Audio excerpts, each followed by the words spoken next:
Thank you so much. Thank you so much. Thank you, Anthony. Thank you, Mary Nell.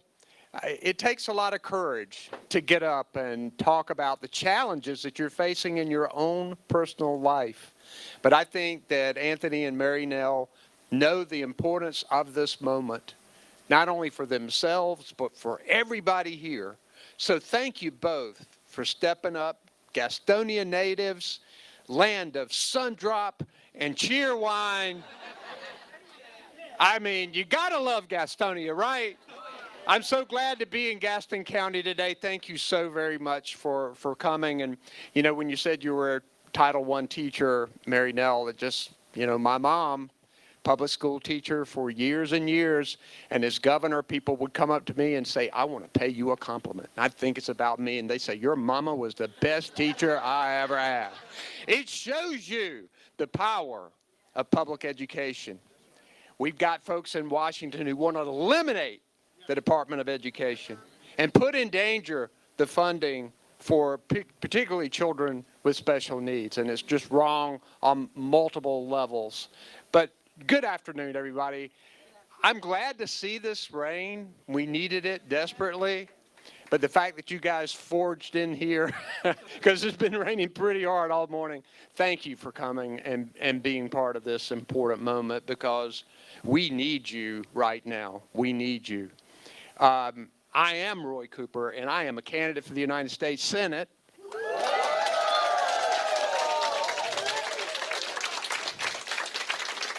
And in January of 2025, when I walked out of the governor's office due to term limits, I really didn't think I'd be saying that, actually. I got called to teach. I told them that my only experience teaching was 2.5 decades of Sunday school. And at the end of that hour, I was always exhausted. I knew a lot more, but I was always exhausted. So I didn't know for sure whether that was the thing I wanted to do. But I taught a little bit. But then I began to see what was happening in Washington, the chaos that was occurring, and the concern that I had for people.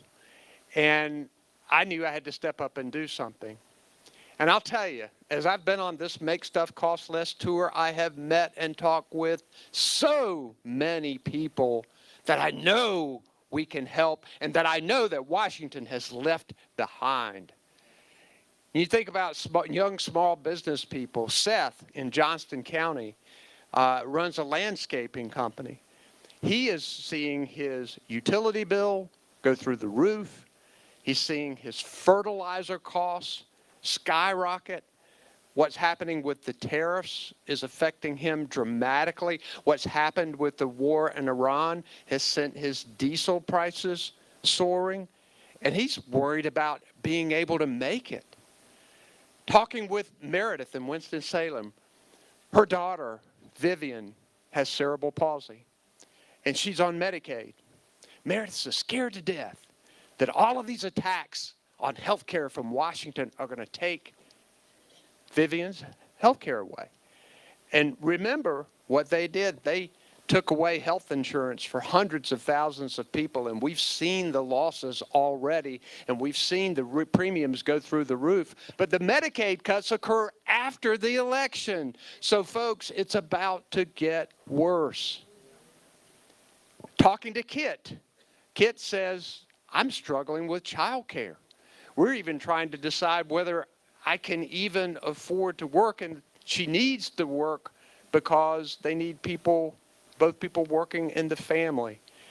Person after person after person that I'm talking to is struggling. You know, things used to be a lot easier. It used to be easier for people like Mary Nell and Anthony to buy a house. And a lot of that just seems like an impossible dream now for so many of our young people. What I'm seeing now is people looking up at the middle class thinking, is the American dream dead? Am I ever really going to be able to get there? And I see people in the middle class who are barely hanging on and saying, I don't know if I can make it.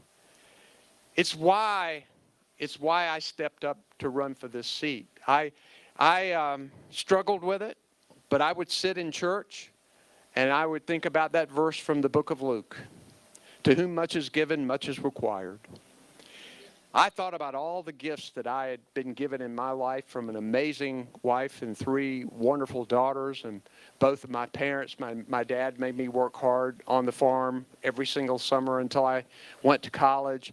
Was grateful to have gotten a chance to wake up every single morning for 8 years leading the state that I love so very much. And all of us pulled together to help create 640,000 new, better paying jobs. We finally worked across the aisle, got a Republican legislature, one of the few states in the South that have been able to do it, to finally expand Medicaid in North Carolina. 730,000 people. 730,000 people now have health care, and right here in Gaston County, more than 17,000 people have health care because we were able to expand Medicaid. And think of all of the lives that affects. We were able to extend paid parental leave, which is so important. And I thought about all of the things that we had accomplished as I was debating this decision whether to run, and thought, all of it now is at risk because of what is happening in Washington. The chaos in Washington. Washington is just broken. I think it needs a little North Carolina common sense, what I think it needs.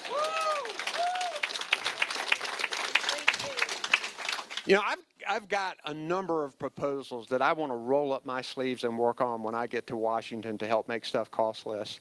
From rolling back these chaotic tariffs to helping to restore health care to people, to standing up to insurance companies. I'm hearing time and time again that people are struggling with the appeals process for their health insurance, and claims are being denied, and they're getting bills that they didn't expect.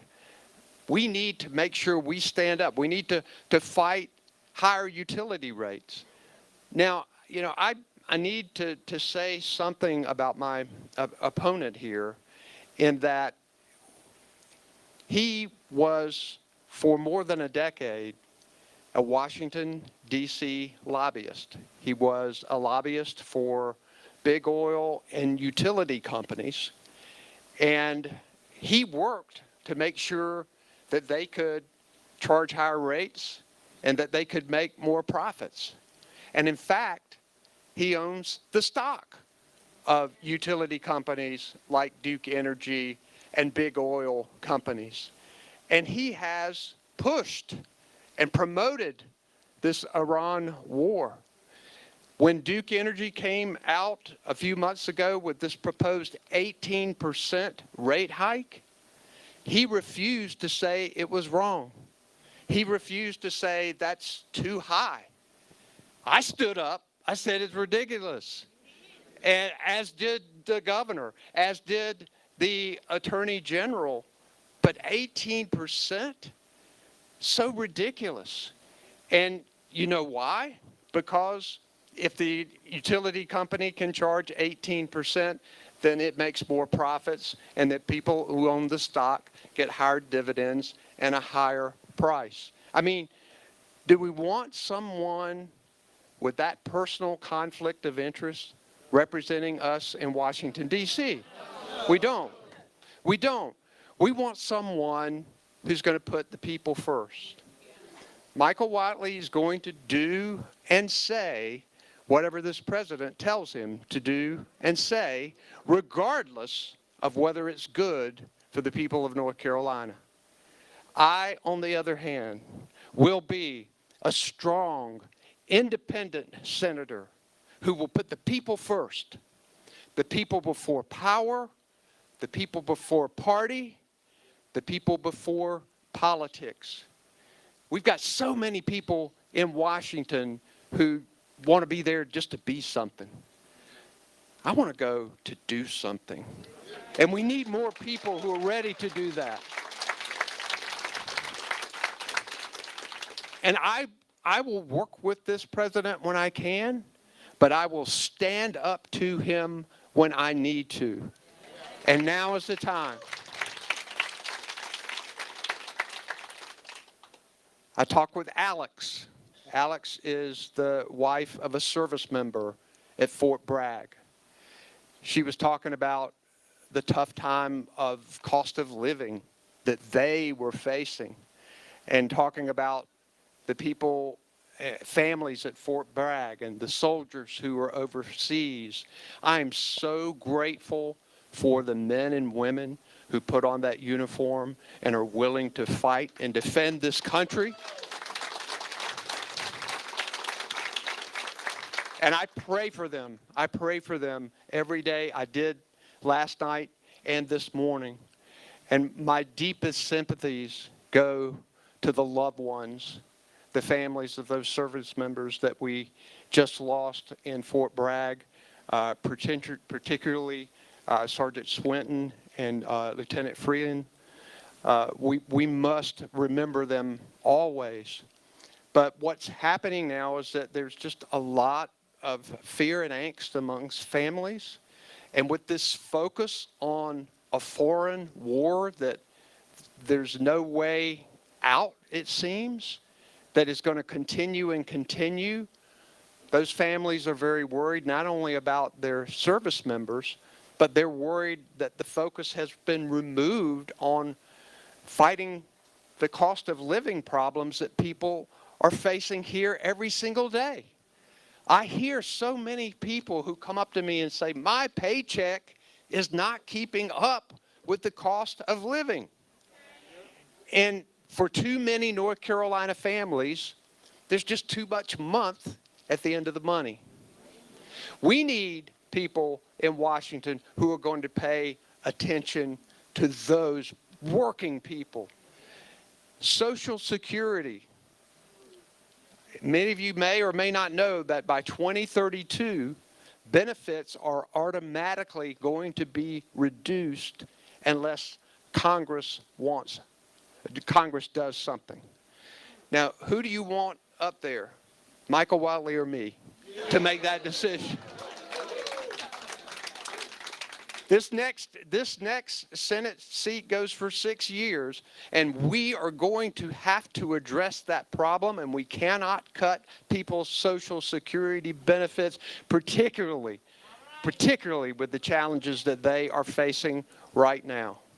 All right, there are a lot of things, a lot of challenges right now, but I am a prisoner of hope. Those of you who have known me know that I believe our best days are ahead of us. I truly believe that when things are down, there's an opportunity to be able to recreate things better than they were before. And let's face it, Washington's been broken for a long time. Right now, we are in a period of time that none of us have ever seen before. These are not ordinary times, folks. But we have to take this time to say, okay, what are we going to do about it? My wife and I told our kids the other day that our parents left us a better country, but that we all had work to do to leave them a better country. And I think we all need to look within ourselves as to what it is we can do best to leave a better country to our children and our grandchildren. Now is the time to step up. These elections, these decisions that people are going to make during this campaign are going to affect our children and our grandchildren. And obviously will affect families right here and now. I will need your help. I think you had a presentation earlier about how you can go to roycooper.com and sign up and volunteer. We need you desperately because we need a ground game, engaged, talking with people, going door to door. And before I leave, anyone who wants to speak with me today, I want to see you. I'm going to be right up here, and please come up and say hello. And if you want to take a picture, we can. I'd be delighted to do that. I have been so humbled to serve as Attorney General, as governor of this state. I was going to continue to live here the rest of my life. This is where I was born, where I was raised. I thought I might be doing something else, But, and I have studiously avoided Washington, D.C. But now you got to know what is required of you. This is what I need to be doing. I need you behind me. Let's go win this thing and make stuff cost less. Thank you. Thank you.